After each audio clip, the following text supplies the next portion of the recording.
Supreme court में एक दिलचस्प मामला सामने आया जिसमें कांग्रेस नेता राहुल गांधी को उनके एक बयान पर घेरा गया।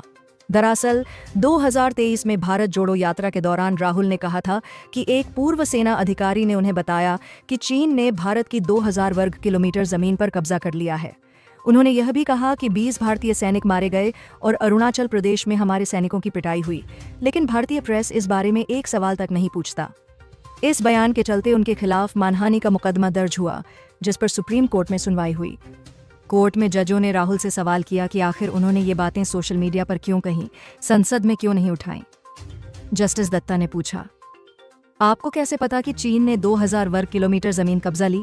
क्या विश्वसनीय जानकारी है? एक सच्चा भारतीय ऐसा नहीं कहेगा। सीमा पर विवाद के वक्त क्या आप ये सब बोल सकते हैं?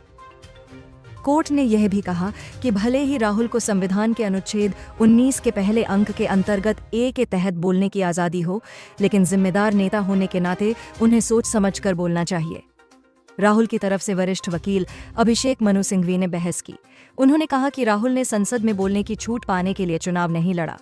संविधान उन्हें सवाल उठाने का हक देता है।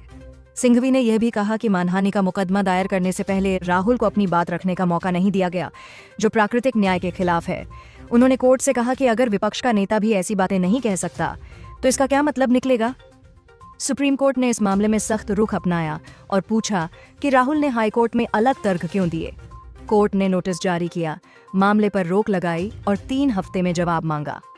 बता दें, मई में इलाहाबाद हाईकोर्ट ने लखनऊ की MPMLA अदालत के समन आदेश को चुनौती देने वाली राहुल की याचिका खारिज कर दी थी। यह मामला इसलिए भी चर्चा में है क्योंकि राहुल गांधी विपक्ष के नेता हैं और उनके बयान ने न सिर्फ राजनीतिक हलकों में हलचल मचाई बल्कि सुप्रीम कोर्ट तक पहुंच गया। अब सबकी नजर इस बात पर है कि कोर्ट का अंतिम फैसला क्या होगा और यह मामला राजनीति में कितना रंग लाएगा।